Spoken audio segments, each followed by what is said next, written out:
السلام علیکم ورحمۃ اللہ وبرکاتہ۔ میں نونو پٹھان ایک بار پھر سے آپ سب کا استقبال کرتا ہوں، خیر مقدم کرتا ہوں۔ جیسے کہ آپ سب جانتے ہیں کہ کچھ سوال ہوتے ہیں، کچھ مسئلے ہوتے ہیں، ہم مفتی صاحب سے معلومات کرتے ہیں اور مفتی صاحب تشریف لائے، ہم مفتی صاحب کا استقبال کرتے ہیں، خیر مقدم کرتے ہیں۔ اور آج بھی کچھ سوال ہیں مفتی صاحب اور کچھ مسئلے ہیں لوگوں کے، جس میں سے سب سے پہلا سوال یہ ہے، نماز پڑھتے ہوئے شخص کے آگے سے گزرنا۔ بسم اللہ الرحمن الرحیم۔ نماز پڑھتے ہوئے شخص کے آگے سے گزرنا بہت بڑا گناہ ہے، اور حدیث کے اندر آتا اگر کسی انسان کو معلوم ہو جائے کہ کتنا گناہ ہے، اللہ کے رسول کی حدیث ہے، ایک روایت کے اندر اگر معلوم ہو جائے لوگوں کو نماز پڑھتے ہوئے شخص کے آگے سے گزرنا کتنا گناہ ہے، تو لوگ گزرنا چھوڑ دیں گے۔ ایک روایت میں آتا ہے کہ 40 سال تک لوگ ٹھہرے رہیں گے، ایک میں آتا ہے کہ 40 مہینے تک، ایک میں آتا ہے کہ 40 دن تک، یعنی یہ ایام ہیں، الگ الگ روایت ہے، لیکن پھر بھی اگر 40 دن مان لیں، 40 سال مان لیں، 40 مہینے مان لیں، مطلب یہ ہے کہ اس قدر اہمیت دی گئی ہے کہ انسان کسی بھی حالت میں نمازی کے آگے سے گزرنے کی کوشش نہ کرے، ورنہ گزرنے والا انسان گنہگار ہوا۔ جی مفتی صاحب، ہمارا اگلا سوال یہ ہے، شوہر کے انتقال کے بعد بیوی غسل دے سکتی ہے اپنے شوہر کو؟ دیکھیے، اگر غسل دینے والا کوئی مرد نہ ہو تو ضرورت کے وقت بیوی شوہر کو غسل دے سکتی ہے، کفن بھی پہنا سکتی ہے، یہ جائز ہے، روک ٹوک نہیں ہے۔ لیکن شوہر بیوی کو غسل نہیں دے سکتا ہے۔ اگر شوہر زندہ ہو، بیوی کا انتقال ہو جائے تو شوہر بیوی کو غسل نہ دے۔ شوہر کا انتقال ہو جائے تو بیوی غسل دے سکتی ہے مجبوری کے درجے میں، ضرورت کے وقت جائز ہے شرعی اعتبار سے۔ مفتی صاحب، ہمارا اگلا سوال یہ ہے، پہلے شوہر سے طلاق کے بعد دوسرے مرد سے نکاح کرنے کے لیے کیا عدت کرنا ضروری ہے عورت کو؟ دیکھیے، اگر کسی عورت کو اس کے پہلے شوہر نے طلاق دے دی، اب کہیں اور نکاح کرنا چاہتی ہے، تو کہیں اور نکاح کرنے سے پہلے عدت ضروری ہے۔ کہیں اور نکاح کرنے سے پہلے جو پہلے شوہر نے طلاق دی اس کی عدت ہوگی، جب عدت مکمل کر لے گی وہ عورت، پھر اس کے بعد نکاح کریں۔ اب اس کی عدت وہی ہے، اگر وہ عورت حمل سے پہلے شوہر کی وجہ سے، اس کی ملاقات سے حمل سے ہے، تو جب تک بچے کی پیدائش نہ ہو تب تک اس کی عدت برقرار رہے گی۔ بچے کی پیدائش ہوتی اس کی عدت ختم ہو جائے گی، اور اگر حمل سے نہیں ہے تو 3 بار جو ناپاکی کے ایام گزر جائے، 3 بار پاک ہو جائے، 3 طہور، تو اس کی عدت جب مانی جائے گی، اور 3 بار پاک ہونے کے بعد عدت ختم ہو جائے گی، پھر وہ دوسرے شوہر سے نکاح کر سکتی، کہیں اور پھر نکاح کر سکتی ہے۔ مفتی صاحب، ہمارا اگلا سوال یہ ہے، جس نے فجر کی نماز نہیں پڑھی ہو کیا اس کا جمعہ نہیں ہوگا؟ اکثر لوگ کہتے ہیں کہ اگر مطلب گھبرا کے سب سے پہلے خطبہ بھی ہو رہا ہوتا ہے نا، تو جمعے کی نماز پڑھ لیتے ہیں یہ سوچ کے کہ میرا جمعہ نہیں ہوگا۔ دیکھیے، جس نے فجر کی نماز نہیں پڑھی اس کی جمعے کی نماز ہوگی یا نہیں، یہ عام طور سے لوگوں کے ذہن و دماغ میں ہے، اور صحیح بات ہے، بعض دفعہ وہ ایسے وقت میں آتے ہیں اور خطبہ ہو رہا ہوتا ہے، پھر بھی اپنی پہلے فجر کی قضا پڑھنا ہوتے ہیں، تو معلوم ہونا چاہیے کہ خطبے کے وقت کوئی چیز نہیں ہے، کوئی نماز نہیں ہے، نہ نماز ہے، نہ دعا ہے، نہ صلاۃ و سلام، کچھ نہیں۔ اب مسئلہ یہ ہے کہ جس کی فجر کی نماز چھوٹ گئی، اگر ایک انسان وہ ہے کہ جو صاحب ترتیب ہے، صاحب ترتیب اسے کہتے ہیں کہ جس کی کوئی نماز قضا ہی نہ ہوئی ہو، تو صاحب ترتیب انسان کے لیے حکم یہ ہے کہ پہلے وہ فجر کی نماز جو چھوٹ گئی وہ پڑھے، پھر اس کے بعد جمعے کی نماز پڑھے، اس کے لیے ضروری ہے۔ اگر صاحب ترتیب شخص نے فجر کی نماز قضا نہیں ادا کی تو اس کی جمعے کی نماز نہیں ہوگی، اگر جمعے کی نماز پڑھ لیتا ہو تو اس کی جمعے کی نماز ہوئی نہیں، صاحب ترتیب کے لیے یہ حکم ہے۔ لیکن اگر وہ انسان صاحب ترتیب نہیں ہے اور تو اس کے لیے یہ ہے کہ جمعے کی نماز پڑھ لے، اور فجر کی نماز کے چھوڑنے پر جمعے کی نماز موقوف نہیں، ایسا نہیں ہے کہ جمعے کی نماز جب ہی مانی جائے گی جب کہ فجر کی نماز پڑھے، ہاں، لیکن فجر کی نماز قضا کرنا بہت بڑا گناہ ہے، ایسا نہیں کہ ہم اس سے یہ کہیں کہ فجر کی نماز چھوڑ دے، فجر کی نماز چھوڑنا سخت گناہ ہے، لیکن اگر وہ انسان صاحب ترتیب نہیں ہے تو فجر کی نماز اگر چھوٹ گئی ہے تو جمعے کی نماز پڑھ لے، بعد میں فجر کی قضا کر لے، یہ نہیں کہ فجر کی نماز رہے گی تو جمعے کی نماز نہیں ہوگی، یہ ذہن میں جو دماغ میں ہے یہ بات ذہن سے نکال دیں۔ مفتی صاحب، ہمارا اگلا سوال یہ ہے، جیسے اکثر قرآن خوانی کراتی ہیں عورتیں، تو ان میں سے سب عورتوں کو جیسے میں نے پارا جو پڑھا تو مجھے سجدہ کرنا چاہیے، یا کوئی بھی ہم میں سے گروپ میں سے کوئی بھی ایک بندہ پورے قرآن میں جتنے 14 سجدے ہیں وہ کر لیں تو کافی رہے گا؟ دیکھیے، قرآن کریم کے اندر بعض مقامات ایسے ہیں، یعنی وہ تقریباً 14 مقامات ہیں، 14 آیتیں ایسی ہیں کہ جن کے پڑھنے کے بعد سجدہ واجب ہو جاتا ہے، اسے سجدہ تلاوت کہتے ہیں، کہ وہ 14 آیتیں ایسی ہیں، 14 مقامات ایسے ہیں کہ کسی انسان نے پڑھا تو پڑھنے والے پر سجدہ واجب ہے اور سننے والے پر بھی واجب ہے، پڑھنے والے پر بھی سننے والے پر دونوں پر واجب۔ اب جو آپ بتا رہے اجتماعی قرآن خوانی کہیں ہوتی ہے مستورات کی، جہاں عورتیں قرآن خوانی اکٹھے بیٹھ کے پڑھتی ہیں۔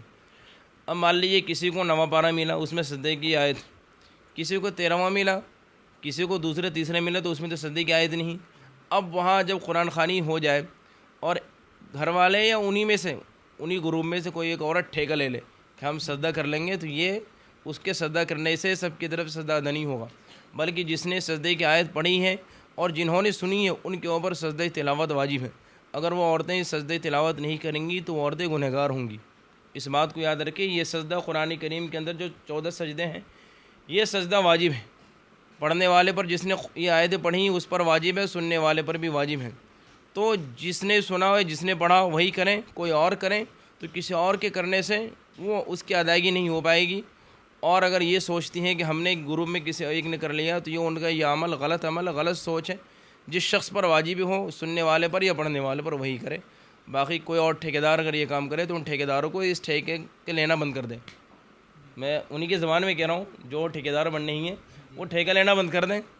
ایسا نہیں ہے کہ پھر تو یہ ہوگا کہ بھئی فجر کی نماز، ظہر کی نماز نہ پڑھیں اور کہتے ہیں ایک عورت نماز پڑھ لیں گی، 5 وقت کی نماز میں 3 وقت کی پڑھ لے، 2 وقت چھوڑ دیں، عام طور سے فجر چھوڑ دیتی ہیں، تو کہتے ہیں بھئی ٹھیک ہے گھر میں کوئی ایک انسان فجر کی نماز پڑھ لے، ٹھیکہ لینا۔ تو بھئی جس پر واجب ہو یہ کام کرے، ایسا نہیں کہ اب واجب کسی اور پر ہو کرے کوئی اور۔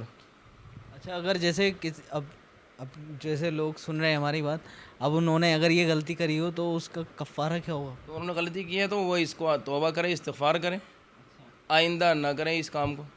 نیت کریں کہ آئندہ سے اس کام کو نہیں کرنا ہے، توبہ کریں اللہ سے۔ اچھا، اگلا سوال یہ ہے مفتی صاحب ہمارا، بغیر کسی عذر کے شوہر سے طلاق مانگنا، یہ سوچ رہا تھا۔ اچھا، اگلا سوال یہ ہے ہمارا مفتی صاحب، بغیر کسی عذر کے شوہر سے طلاق مانگنا کیسا ہے؟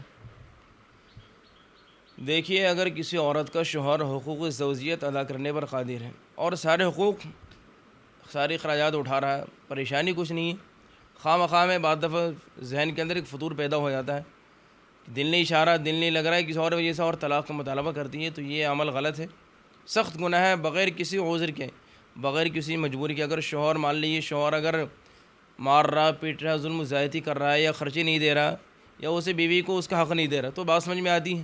لیکن خواہ مخواہ میں کوئی بات نہیں اور زبردستی طلاق کا مطالبہ کرنا، یہ تو بہت بڑا گناہ ہے۔ یہ عورت گنہگار عورت ہے، اور اللہ کے رسول صلی اللہ علیہ وسلم کی حدیث ہے کہ جو عورت بغیر کسی شرعی عذر کے اپنے شوہر سے طلاق کا مطالبہ کرے وہ جنت کی خوشبو سے محروم ہو جائے گی۔ جنت تو دور کی بات، جو جنت کی خوشبو، مان لیجیے ایک انسان ہمارے سامنے سے گزرا ادھر لگا کر کے، اور سامنے نہیں ہے لیکن جب گزرا تو خوشبو آ رہی، تو خوشبو دور سے آ جاتی ہے، تو ایسی جنت کی خوشبو دور سے آئے گی، تو یہ ایسی عورت جنت کی خوشبو سے محروم ہو جائے گی۔ تو معلوم ہوا جب جنت کی خوشبو سے محروم ہوگی تو جنت میں ٹھکانہ بھی نہیں ملے گا۔ تو اس لیے جو عورتیں اس طرح کی حرکتیں کرتی ہیں، خدا کے واسطے اپنی زندگی کو برباد نہ کریں، اور بغیر کسی شرعی عذر کے، بغیر کسی مجبوری کے طلاق کا مطالبہ کرنا کسی بھی صورت میں جائز نہیں ہے۔ مفتی صاحب ہمارا اگلا سوال یہ ہے، طلاق دینے کا صحیح طریقہ؟ ہاں دیکھیے، یہ ہو سکتا ہے کچھ لوگ، یہ جن کا سوال ہے وہ تو ٹھیک ہے، لیکن بعض لوگ ایسے میں کہ بھئی یہ طلاق دینے کا طریقہ سکھلا رہے ہیں، تو ان کا اعتراض ہو سکتا ہے طلاق دینے کے۔ دیکھیے، اسلام نے ہمیں ہر چیز کا طریقہ سکھلایا ہے، یہ ہمارا مذہب بڑا پیارا مذہب ہے، اور اللہ کے رسول صلی اللہ علیہ وسلم دنیا میں اسی لیے آئے تھے کہ ہم انسانوں کو انسانیت کی تعلیم دے، ہر ایک چیز سکھائے، ہر چیز، کھانے کا طریقہ، پینے کا طریقہ، سونے کا، اٹھنے بیٹھنے لیٹنے کا طریقہ۔ اسلام نے ہمیں کہیں بھی بے یار و مددگار تنہا نہیں چھوڑا ہے، ہر چیز کے اندر۔ اسلام ہمیں نکاح کرنے کا طریقہ بھی سکھلاتا ہے کہ ہم نکاح کیسے کریں، اپنی شادی کیسے کریں، بیاہ کیسے کریں، بیوی کے ساتھ ہم کیسے رہیں، یہ بھی سکھلاتا ہے۔ تو ایسے ہی یہ طلاق، عام طور سے ذہن میں بات ہے کہ طلاق دیکھو گھٹیا عمل اور سکھلا رہا ہے، لیکن واقعتاً طلاق ناپسندیدہ عمل ہے۔ جتنی بھی چیزیں حلال ہیں، ان حلال چیزوں میں اللہ تبارک و تعالیٰ کے نزدیک سب سے ناپسندیدہ چیز طلاق حلال ہے، لیکن مجبوری کے درجے میں ناپسندیدہ چیز ہے۔ اللہ تبارک و تعالیٰ کو اس عمل پر بڑا غصہ آتا ہے، سخت ناپسند عمل ہے، لیکن مجبوری کے درجے میں طلاق جائز ہے۔ مجبوری کے درجے میں کیا، مان لیجیے کہ بیوی ناشزہ ہو، نافرمان ہو، اور جو ہے اور بھی بہت ساری بات ہے کیریکٹر کے اعتبار سے ہو یا آپس میں نباہ نہیں ہو پا رہا ہو، تو مجبوری کے درجے میں آخری درجے میں جب نباہ ہونے کی کوئی شکل نہ ہو، جب طلاق دیں، تو طلاق دینے کا اچھا طریقہ یہ ہے کہ آپ طلاق ان دنوں میں طلاق دیں جن دنوں میں، جن ایام میں بیوی سے صحبت نہیں کی ہو، جن مہینوں میں وہ پاکی کی جو ایام ہیں. مان لیجیے ایک عورت کو ابھی حیض آیا، اور حیض آنے کے بعد اب جب وہ عورت پاک ہوئی، تو پاک ہونے کے بعد ان پاکی کے ایام میں اس کا مرد اس عورت سے صحبت نہ کرے. جن ایام میں صحبت نہ کی ہو ان پاکی کے ایام میں، ان ایام میں ایک طلاق دے، ایک طلاق دے کر کے چھوڑ دے، اسے طلاق رجعی کہتے ہیں. اور پھر عورت عدت گزارے گی، 3 بار پاکی کے ایام گزریں گے، اور 3 بار جب پاکی کے ایام گزر جائیں گے تو خود بخود وہ عورت اس کے نکاح سے نکل جائے گی. ایک طلاق سے ہی کام بننا، اور یہ اچھا طریقہ. لیکن اگر کوئی شخص غصے میں یا کسی اور دنوں میں طلاق دے دے تو طلاق ہو جائے گی، لیکن وہ اچھا عمل نہیں. طلاق دینے کا بہتر طریقہ یہ ہے کہ ان پاکی کے ایام میں، جن ایام میں بیوی سے صحبت نہیں کی، ہم بستر نہ ہوا ہو انسان، ان ایام میں طلاق دیں، اور اس کے بعد بیوی خود بخود نکاح سے نکل جائے گی. 3 بار ناپاکی کے ایام گزرنے کے بعد جب پاک ہو جائیں گے، جسے 3 طہور کہتے ہیں، 3 بار حیض آنے کے بعد ایک طلاق سے بھی کام چل جائے گا. لیکن بعد میں بہت سارے لوگ 4 5 10 طلاق دے دیتے ہیں. یہ انتہائی ناپسندیدہ عمل ہے، ناپسندیدہ طریقہ. 3 طلاق، 4 طلاق، 5 طلاق دینا شرعی اعتبار سے بھی منع ہے، سخت ناپسند ہے. جب آپ کا کام ایک سے ہو رہا تو آپ کیوں یہ کرو، بالکل ختم کرو. اس لیے ایسا کام نہ کریں. طلاق دینے کا جو طریقہ بتلایا یہ طریقہ اچھا طریقہ ہے. مفتی صاحب ہمارا اگلا سوال یہ ہے، کسی حادثے میں کسی زندہ انسان کا کوئی عضو کٹ جائے؟ دیکھیے بعض دفعہ حادثے میں، کسی حادثے میں انسان سفر کر رہا ہو یا کہیں بھی ایکسیڈنٹ ہو جائے، کچھ بھی ہو جائے، یا کسی انسان کا زخم کی وجہ سے انسان کے جسم کا کوئی عضو، ہاتھ ہو یا پیر ہو، بیکار ہو جائے اور کاٹنے کی نوبت آ جائے، وہ انسان زندہ انسان.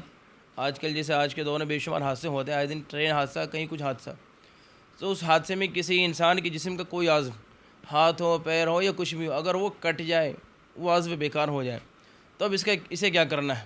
اسے پھینک دینا ایسے ہی، یا تو اس کا حکم یہ ہے کہ اس عضو کو کسی کپڑے میں لپیٹ کر کے کہیں دفن کر دیں. ایسے نہیں پھینکنا، نہیں چوراہوں پر ہے کسی جگہ. کہ انسان خود مکرم ہے، اور اللہ تبارک و تعالیٰ کے نزدیک کسی انسان کی قدر ہے، اور انسان کے ہر اعضاء کی قدر و قیمت ہے.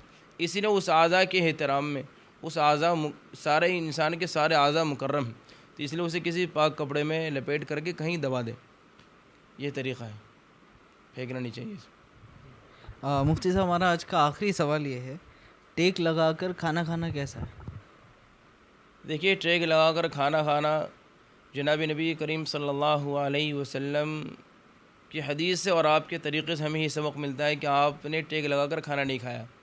اور آپ نے ایک حدیث میں خود آپ نے ایک موقع پر فرمایا، آپ صلی اللہ تعالیٰ علیہ وسلم نے، کہ میں ٹیک لگا کر کھانا نہیں کھاتا ہوں. تو اس سے معلوم ہوا کہ جب حضور نے ٹیک لگا کر کھانا نہیں کھایا تو یعنی کہ یہ اچھا عمل نہیں. اگر اچھا عمل ہوتا تو حضور ضرور ٹیک لگا کر کھانا کھاتے. تو ٹیک لگا کر کھانا کھانا کسی بھی صورت میں، چاہے انسان کرسی پر ٹیک لگا لیں یا ایک ہاتھ سے ٹیک لگا کر کھانا کھائیں، کسی بھی صورت میں یہ عمل اچھا عمل نہیں. ہاں اگر مجبوری ہو کسی انسان کے ساتھ، کسی کو چوٹ لگی ہو یا بیٹھا نہیں جاتا، کمر میں تکلیف ہو، تو مجبوری کے درجے میں تو سب کچھ جائز ہے سہارے سے. لیکن خواہ مخواہ میں ٹیک لگانا فیشن کے طور پر، یا ایسے ٹیک لگانا، صحیح سود انسانوں ٹیک لگا، تو یہ ٹیک لگانا یہ اچھا عمل نہیں ہے، ناپسندیدہ عمل ہے، اور اللہ کے رسول کے طریقے کے خلاف، اس لیے ٹیک لگا کر کھانا نہیں کھانا چاہیے. الحمدللہ آج کے جو سوال تھے وہ مکمل ہوئے، اور آپ لوگ نئے سوال کومنٹ کریں، انشاءاللہ اگلی ویڈیو میں وہ سوال رکھیں گے آپ کے جو مسئلے ہوں گے. اور آپ لوگ کومنٹ کر کے بتائیں کہ آج کا کون سا سوال ایسا تھا جو آپ مفتی صاحب سے پوچھنا چاہ رہے تھے، اور آپ کا سوال میں نے مفتی صاحب سے پوچھا ہے. اور ملتے ہیں انشاءاللہ اگلی ویڈیو میں. تب تک کے لیے آپ اپنا دھیان رکھیں، اور اس ویڈیو کو زیادہ سے زیادہ شیئر کریں، کیونکہ دین کی بات پھیلانا صدقہ جاریہ ہے. السلام علیکم ورحمۃ اللہ وبرکاتہ.